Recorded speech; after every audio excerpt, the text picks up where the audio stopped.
Hare Krishna. We'll get started. Om Ajnanatimirandasya Jnananjalashalaakaya Chakshurunmilitam Yena Tasmai Shri Guruve Namah. Shri Chaitanya Manobhishtam Sthapitam Yena Bhutale Swayam Rupa Kamamahyam Dadati Swapadantik Vandeham Shri Guru Shri Yutapadagamlam Shri Gurun Vaishnavamscha Shri Rupam Sagrajatam Sahagana Raghunathanvitam Tam Sajivam साद्वैतं सावधूतं परिजनसहितं कृष्णचैतन्यदेवं श्रीराधाकृष्णपादान् सहगणललिता श्रीविशाखान्वितांश्च हे कृष्णकरुणा सिन्धु दीनबन्धु जगत्पते गोपेश गोपिककान्त राधाकान्ता नमस्तुते तप्तकाञ्चन गौराङ्गी राधे वृन्दावनेश्वरी वृषभानुसुते देवी प्रणमामि हरिप्रिये वाञ्छाकल्पतरुभ्यश्च कृपा सिन्धुभ्य एव च पतितानां पावनेभ्यो वैष्णवेभ्यो नमो नमः। श्रीकृष्ण चैतन्य प्रभु नित्यानन्द श्री अद्वैत गदाधर शिवासादि गौरभक्तवृन्द। हरे कृष्ण कृष्ण कृष्ण हरे हरे हरे राम राम राम हरे हरे। मूकं करोति वाचालं पङ्गुं लङ्घयते गिरिं यत्कृपातमहं वन्दे श्रीगुरुदीनतारिणं परमानन्दमाधवं श्रीचैतन्येश्वरम्। Hare Krishna. So we'll continue our Bhagavad Gita reading and discussion. So yesterday we did shloka 13 and 14. तो 13th और 14th किया था, अब हम 15th से start करेंगे आज. 15th shloka is I will recite in Sanskrit and then I will read the translation. तो पहले मैं संस्कृत में बोलूँगा, फिर इंग्लिश में ट्रांसलेशन करेंगे.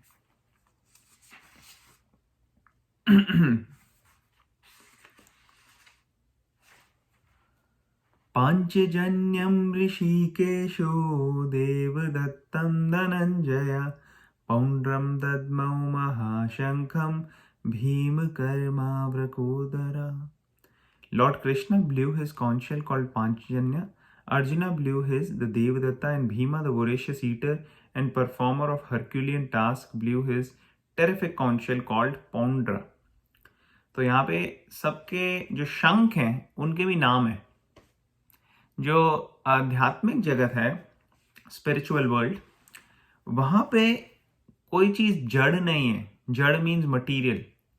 जैसे हमारे यहाँ पे कुछ चीज़ें मटीरियल होती हैं जिनमें कॉन्शियसनेस नहीं होती, और कुछ चीज़ें होती हैं जिसमें कॉन्शियसनेस होती है. लिविंग एंटिटीज हम कहते हैं जिनमें कॉन्शियसनेस है, नॉन लिविंग हम कहते हैं जिसमें कॉन्शियसनेस नहीं है.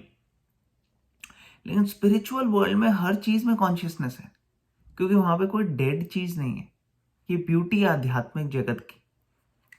तो जो भगवान कृष्ण का शंख है स्पिरिचुअल वर्ल्ड में, वो एक्चुअली कॉन्शियस है. ये थोड़ा कॉम्प्लिकेटेड लग सकता है अभी, क्योंकि हम इतना यूज टू हैं ऐसे मटेरियल चीज़ों को देखने के कि हमें ये चीज़ समझने में थोड़ा टाइम लग सकता है. No problem, we should give ourself some time and then we'll understand more. तो यहाँ पे सबके शंख का नाम है. तो कृष्णा के शंख का क्या नाम है? पांचजन्य. अर्जुन के देवदत्ता. भीमा का बोला गया वोरेशियस ईटर. अब भीमा जो है वो ही लाइक टू ईट. उसको बहुत अच्छा लगता था खाना, और सिर्फ खाना ही अच्छा नहीं लगता था, मगर खाने के बाद उसको क्षत्रिय की तरह काम करना भी अच्छा लगता, हैवी वर्क. तो हम देखते हैं जब पांडव वनवास में थे, जब वहाँ पे रह रहे थे फॉरेस्ट में, जंगल में, तो पूरे दिन का जाते थे वो. जब खाना इकट्ठा करके लाते थे, तो जो खाना होता था उसको पूरे को डिवाइड किया जाता था. हाफ पार्ट निकाल दिया जाता था भीमा के लिए, और बाकी हाफ, बाकी 5 पांडव, मदर कुंती, वो सब आपस में डिवाइड करते थे.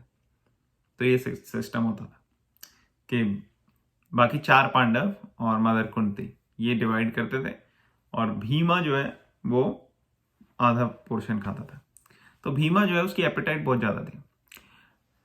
तो हर एक व्यक्ति अलग है, हर एक व्यक्ति का अलग नेचर है, अलग सेवा है, अलग फिजिकल बिल्ट है और अलग एपेटाइट हो सकता है। तो हम देखते हैं कि कई बार डिवोटीज भी जो हैं वो ज़्यादा नहीं खाते, कुछ बहुत कम खाते, और कुछ हैं जिनको ज़्यादा। तो जब सेवा का भी टाइम आता है तो उसी हिसाब से सेवा होती है। जैसे कई बार हमारे को फिजिकल लेबर करने के लिए बहुत लोग चाहिए होते हैं, तो उसके लिए ऐसे लोग चाहिए जिन जो अच्छा खाएं पिए। खाएंगे पिएंगे नहीं वाले सारे लोग नहीं खाएंगे तो फिर वो फिजिकल लेबर करने के लिए नहीं है। खासकर यंग एज में खाना पीना बहुत जरूरी है, मगर खाने पीने का ये मतलब नहीं है कि अनरेगुलेटेड तरीके से है। It has to be regulated, otherwise will get disease, हमारे को बीमारियां आएंगी। तो रेगुलेटेड खाना चाहिए और इस तरीके का खाना चाहिए जैसे हमारा शरीर की रिक्वायरमेंट्स हो। अगर हम बहुत फिजिकल लेबर कर रहे हैं तो ठीक है। अब ज़्यादातर लोग आजकल के टाइम में इतना फिजिकल लेबर करते नहीं हैं, हम घर में बैठे रहते हैं या काम पे बैठे रहते हैं। तो हमें बहुत हिसाब से, अपने सेवा के हिसाब से अपना खाना पीना होना चाहिए। तो भीमा की सेवा बड़ी खतरनाक थी। जैसे बचपन में हम देखते हैं जब भीमा छोटे थे, दुर्योधन ने एक बार क्या किया था, उनको खीर में जहर दे के खिला दिया था। अब जब खीर में जहर दे के खिला दिया तो भीमा को बहुत देर तक कुछ हुआ नहीं, हमने डिस्कस किया था पहले। और फाइनली वो जब अनकॉन्शियस हुए, मूर्छित हुए, ऑलमोस्ट डेड होने वाले थे, मरने वाले थे, तो उसको उठाकर यमुना ने फेंक दिया। लेकिन उसके बाद हुआ क्या, जब वो गए अंदर और नाग लोक में गए तो उनको वहां ऐसे नेक्टर मिला गया। लॉन्ग स्टोरी, हमने पहले डिस्कस की है इसलिए मैं दोबारा से नहीं जाऊंगा उसमें, मगर उन्होंने काफी नेक्टर पिलाए और जब भीमा वापस आए तो और ज्यादा शक्ति थी उसके अंदर, कई कई बहुत पावरफुल, कई हजारों हजारों हाथियों की ताकत। तो भीमा जब जंगल में भी थे और उनके सारे भाई वगैरह और मदर कुंती वो जब विश्राम करते थे, रात को रेस्ट करते थे, तो भीमा पहरेदारी देते थे। वो देखते रहते थे कि कोई आ तो नहीं रहा वहां पे, कोई डेंजर तो नहीं है, कोई खतरा तो नहीं है। तो ऐसे भीमा सेवा भी बहुत करते थे। जब थक जाते थे सारे पांडव या स्पेशली कुंती देवी या बाद में द्रौपदी, थक जाते थे लोग, तो भीमा उनको अपने ऊपर बिठा के पूरे सब सारे पांडव और सबको बिठा के, चलता नहीं भागता था। और जब वो भागता भी था तो आसपास जो पेड़ होते थे उनको हटाना नहीं पड़ता था, उसके भागने से ही और चलते जाने से पेड़, जैसे हम कभी कभार भागते हैं घास पे तो हम घास को हटाते नहीं है, अपने आप ही घास हटती जाती है, उसके ऊपर स्टेप करके निकल जाते हैं। उसी तरह भीम इतना पावरफुल था कि वो जब चलता था तो वो पेड़ वेड़ सब अपने आप हिल जाते थे, उसको जरूरत नहीं होती थी हिलाने की। तो ऐसे उसकी पावर थी। और यहाँ पे जो नाम यूज किए गए हैं कृष्णा अर्जुन के, वो भी इंपॉर्टेंट है। क्या यूज किया गया है, अगर हम देखें 15th टेक्स्ट का संस्कृत, पांचजन्यम ऋषिकेशो, तो ऋषिकेश बोला गया। ऋषिकेश का क्या मतलब होता है? ऋषिकेश का मतलब होता है कि जो ओनर ऑफ सेंसेस, प्रभुपाद ने लिखा है कि जो हमारी इंद्रियां हैं, हमारी सेंसेस हैं, वो दो तरह की इंद्रियां होती है, दो तरह की सेंसेस होती हैं। तो एक हो गई सेंस परसीव करने वाली सेंसेस, ज्ञान इंद्रियां कहते हैं संस्कृत में, ज्ञान जिससे होता है। तो वो तो सबको पता है, हम बचपन में बच्चों को सिखाते हैं कि आईज देखने के लिए, विजन, ईयर्स सुनने के लिए, हेयरिंग, नोज स्मेल करने के लिए, ठीक है, टंग टेस्ट करने के लिए, और स्किन फील करने के लिए। ये हो गई 5 ज्ञान इंद्रियां जिससे हम एक्वायर करते हैं नॉलेज एक्वायरिंग सेंसेस। और बाकी कर्म इंद्रियां भी होती हैं। कर्म इंद्रियां मीन्स वर्किंग सेंसेस, जैसे हाथ, पैर, जेनिटल्स, ये जहां से हम क्या कहते हैं यूरिन और स्टूल पास करें, तो ये सब कर्म इंद्रियां। तो ज्ञान इंद्रियां हो गई, कर्म इंद्रियां हो गई, और ये सारी सेंसेस होती हैं हमारी। मगर एक्चुअल में हमारा इन पे 100% कंट्रोल नहीं है। आज मैं अपना हाथ हिला सकता हूं, मगर कोई बीमारी हो जाए तो हम नहीं हिला सकते। तो इसी तरह से एक्चुअली सब चीजें भगवान के थ्रू ही हो रही। तो ultimate controller of senses is Krishna, भगवान, ऋषिकेश, इसलिए उनको ऋषिकेश कहते हैं। तो कहा जाता है कि अगर हमारे को अपनी आपको सही में खुश करना है, अपनी सेंसेस को भी अगर खुश करना है, तो अल्टीमेटली हमें किसको खुश करना चाहिए? ऋषिकेश को, क्योंकि वो ही is the possessor of all senses. अगर हम उनको खुश करेंगे तो ऑटोमेटिकली हम खुश होंगे। तो ऐसे रिलेशनशिप होता है। और अर्जुन का नाम है धनंजय। धनंजय क्योंकि वो धन एकत्रित किया बहुत सारों ने। तो एक बार मैं पहले पर्पट पढ़ूंगा, फिर will discuss more. Lord Krishna is referred to as Rishikesh in this verse because he is the owner of all senses. The living entities are part and parcel of him, and therefore the senses of living entities are also part and parcel of his senses. तो जो जीव है वो भी भगवान के अंश है, और जीव के जो सेंसेस हैं वो भी भगवान के पार्ट एंड पार्सल हैं। फिर यहाँ पे प्रभुपाद कह रहे हैं the इम्पर्सनलिस्ट can not account for the senses. तो अब इम्पर्सनलिस्ट क्या होते हैं? जो भगवान को एक निराकार शक्ति मानते हैं। वो नहीं मानते कि भगवान जो है वो उनके साथ आप ऐसे इमोशंस का एक्सचेंज कर सकते हो, लविंग रिलेशनशिप एस्टैब्लिश कर सकते हो, क्योंकि वो सोचते हैं कि भगवान में ऐसी पर्सनल रिलेशनशिप करने के लिए व्यक्तित्व नहीं है उनका।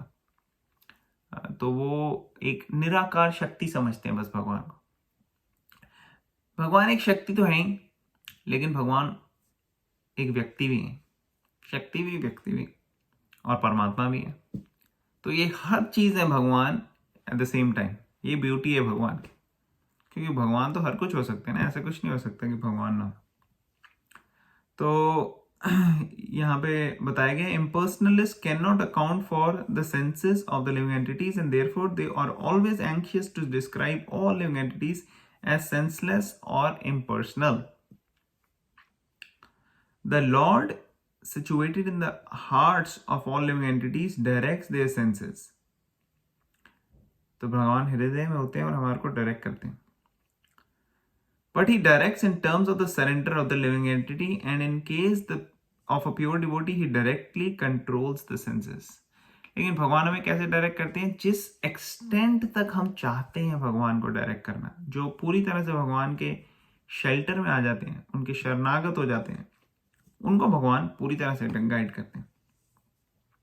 लेकिन जो लोग नहीं इतना इन्वॉल्व होते, भगवान के साथ कनेक्ट नहीं होते, उनके लिए भगवान इंटरफियर नहीं करते, फ्री विल देते हैं भगवान कि आपकी इच्छा जैसी हो। Here on the battlefield of Kurukshetra, the Lord directly controls the transcendental senses of Arjun, and thus he particularly name of Rishikesh. तो यहाँ पे जो नाम भी लिए गए हैं अर्जुन के, कृष्णा के, आगे पूरी भगवत गीता में हम देखेंगे, वो सिचुएशन के हिसाब से हैं कि किस सिचुएशन में क्या अप्रोप्रिएट नाम रहेगा, उस हिसाब से नाम लिया गया। तो यहां पे ऋषिकेश का नाम इसलिए भी आया है क्योंकि उन्होंने अर्जुन के सेंसेस को भी कंट्रोल किया हुआ है। तो अभी देखना अर्जुन के सेंसेस जो है ना, वो थोड़े से आउट ऑफ कंट्रोल चले जाएंगे। हालांकि वो फिर भी बड़े एडवांस हैं, हमारे लेवल के हिसाब से अर्जुन बहुत एडवांस बातें कर रहा है, लेकिन प्योर नॉलेज और प्योर भक्ति जो है उसकी बातें नहीं है। तो वो कृष्णा जो है उसको ही will bring it back to highest level. तो यहाँ पे बताया गया The Lord has different names according to his different activities. For example, his name is Madhusudan because he killed the demon of the name Madhu. तो भगवान को मधुसूदन क्यों कहते हैं? क्योंकि मधु नाम के एक राक्षस को उन्होंने मारा था। गोविंद, उनका नाम गोविंद है। क्यों? गो मीन्स गाय, और गो ऑल्सो मीन्स सेंसेस, और विंद मीन्स जो उनको प्लेजर देते हैं, खुशी देते हैं। तो जो गाय को खुशी देते हैं वो गोविंद हो गए। जो सेंसेस को खुशी देते हैं, हमारी अगर सेंसेस को भी खुश करना है तो भगवान के थ्रू, हम भगवान को खुश करेंगे तो ऑटोमेटिकली हमारी सेंसेस खुश होंगी। जैसे अगर हम भगवान को ऑफर करते हैं बड़ा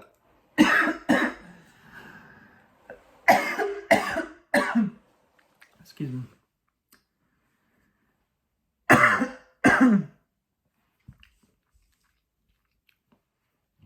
बड़ा अच्छा आइटम कोई कुक करके भगवान को ऑफर करते हैं, तो फिर वो कौन खाएगा? हम खाएंगे। तो ऑफर किया और खाया तो हमारी सेंसेस को भी अच्छा लगा, लेकिन अल्टीमेटली भगवान के through. His name is Vasudev because he appeared as the son of Vasudev. His name is Devaki Nandan because he accepted Devaki as his mother. His name is Yashoda Nandan because he awarded his childhood pastimes to Yashoda at Vrindavan. His name is Partha Sarthi because he worked as charioteer of his friend Arjun. Similarly, his name is Rishikesh because he gave direction to Arjun on battlefield of Kurukshetra. Arjun is referred to as Dhananjaya in this verse because he helped his elder brother in fetching wealth when it was required by the king to make expenditures for different sacrifices. Similarly, Bhima is known as Vrakodara because he could eat as voraciously as he could perform Herculean tasks such as killing of demon Hidimba. So the particular types of conch shell blown by different personalities on the side of the Pandavas, beginning with lords, were all very encouraging to the fighting soldiers.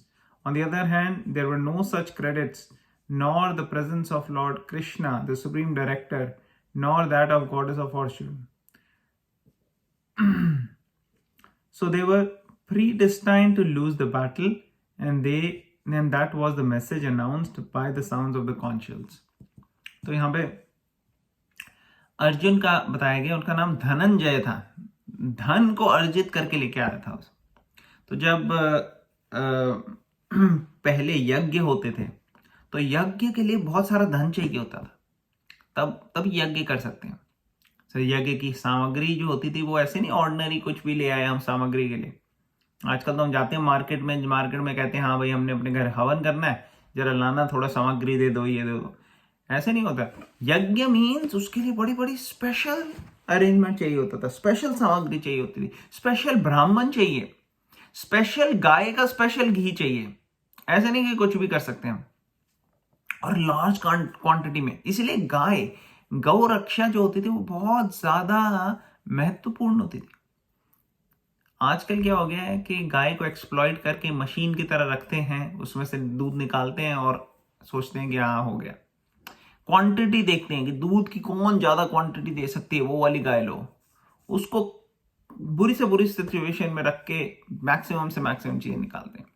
कोई गौ रक्षा भी कर रहा है तो गौ रक्षा के चक्कर में वो कई बारी, हर लोग नहीं, कई तो बहुत ही अच्छे से कर रहे हैं गाय की सेवा, लेकिन कई लोग गौ रक्षा के नाम पे लोगों से डोनेशन ले लेके उसकी बिजनेस बनाया हुआ है।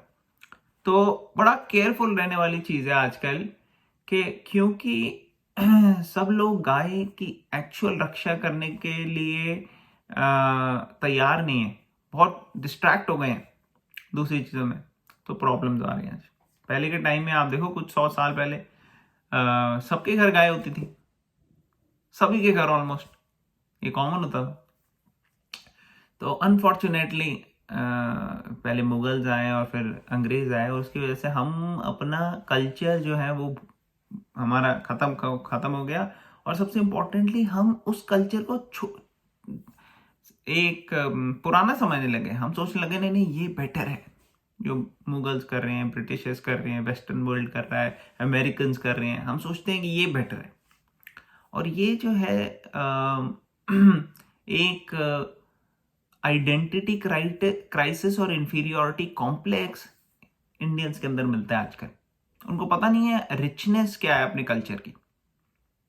जैसे मैंने शायद पहले भी बताया होगा कि लोग कहते हैं कई बारी गर्व से कहो हम हिंदू हैं, गर्व से कहो हम हिंदू हैं। और उनसे पूछो अच्छा आपने भगवत गीता कितनी बारी पढ़ी? नहीं, भगवत गीता तो मैंने कभी पढ़ी नहीं। भैया तो फिर गर्व से कहो का क्या मतलब? फिर तो आपको लिखना चाहिए शर्म से कहो हम हिंदू हैं।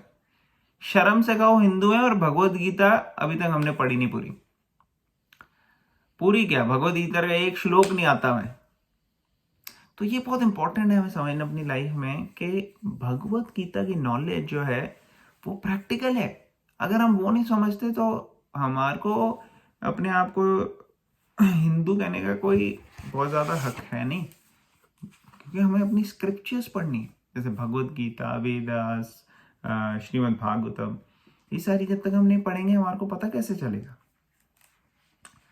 तो यहाँ पे अर्जुन की बात कही है कि वो धन अर्जित करता था। तो मैं बता रहा था कि जो जो यज्ञ करते थे पहले के टाइम में, उसमें बहुत सामग्री चाहिए होती थी, बहुत A1 क्वालिटी की हर चीज चाहिए होती थी, और उसके लिए बहुत धन चाहिए होता था। स्पेशल ब्राह्मण चाहिए होते थे। तो जब यज्ञ होते थे पहले, ब्राह्मण अपने मंत्र से आग जला देते थे। ब्राह्मण जो थे मंत्रों से कई बार ऐसे ऐसे चीजें करते थे जो आज तो इम्पॉसिबल लगेंगी हमें, मगर मैंने आपको कुछ दिन पहले भी दिखाया था कि कई चीजें जो हमें आजकल इम्पॉसिबल लगती हैं वो ऐसे इम्पॉसिबल होती नहीं है, क्योंकि वैदिक कल्चर, हमारे स्क्रिप्चर्स में बहुत नॉलेज है। तो अर्जुन जो था वो बहुत ह्यूज क्वांटिटी में धन लेके आता था, धनंजया, इसलिए धन अर्जन करता था। तो एक तो ये। दूसरा, धनंजय का ये भी मतलब है कि उसके अंदर बहुत आध्यात्मिक धन था, स्पिरिचुअल धन था। जैसे ये भगवत गीता का जो आज सबको मिल रहा है नॉलेज, ये कैसे आई? ये अर्जुन की वजह से आई। तो अर्जुन ने ये भी धन अर्जित किया भगवान से, ये जो ज्ञान निकाल के प्रेजेंट करने में एक इंस्ट्रूमेंट था वो, तो इसलिए भी वो धनंजय है। और भीमा का यहाँ पे एक एग्जाम्पल दिया है हिडिंबा, हिडिंबा को किल करने का। तो हिडिंबा की स्टोरी आती है कि एक जंगल में जब पांडव रह रहे थे, तब तक द्रौपदी नहीं थी उनके साथ, बस ये 5 पांडव और कुंती महारानी, ये सारे थे वहां पे रह रहे थे। तो रात में ये लोग रेस्ट करते थे, और भीमा जो था वो पहरेदारी कर रहा था। तो ये हिडिंब जो था एक राक्षस था, और इसकी सिस्टर थी। तो हिडिंब ने बोला अपनी बहन को कि जाओ भाई मेरे लिए कोई मनुष्य का मांस लेके आओ, मुझे खाना है। तो वो गई बेचारी देखने के लिए। फिर उसने देखा इनको, भीमा और इन सबको। अब वो इतनी बुरी नहीं थी, उसको नहीं था कि किसी को मैं मारूं। उसने कहा नहीं नहीं ये उचित नहीं है, नहीं लेके आओ। तो इसने इन लोगों को देखा। अब वो भीमा को देख के ना अट्रैक्ट हो गई भीमा के लिए। उसने कहा तो बहुत पावरफुल, शक्तिशाली, वेल बिल्ट है, और ये परफेक्ट हस्बैंड होगा मेरे लिए। तो उसने बोला कि इससे पहले कि मेरा भाई आए, लगता है मैं इनको भेज देती हूँ। तो उसने जाके भीमा को बोला कि भाई आप लोग यहाँ क्या कर रहे हो, ये तो बड़ी डेंजरस जगह है, यहाँ पे तो राक्षस हैं, खा जाएंगे आपको। सुंदर लड़की बन के गई हो। तो भीमा ने कहा देखो भाई, अभी मेरे जो भाई हैं और मेरी मदर है वो रेस्ट कर रहे हैं, इसलिए प्लीज़ उन्हें डिस्टर्ब मत करो। जब उनका रेस्ट खत्म हो जाएगा फिर हम देखेंगे हमें आगे कहाँ जाना है, डिसाइड करेंगे। उसने कहा नहीं नहीं आपको भी चले जाना चाहिए, वरना यहाँ पे राक्षस आएगा और बड़ी प्रॉब्लम हो जाएगी, वो खा जाएगा आपको। तो भीमा कहने कहा नहीं ऐसी बात नहीं है, मैं देख लूंगा। तो तभी वो आ गया राक्षस।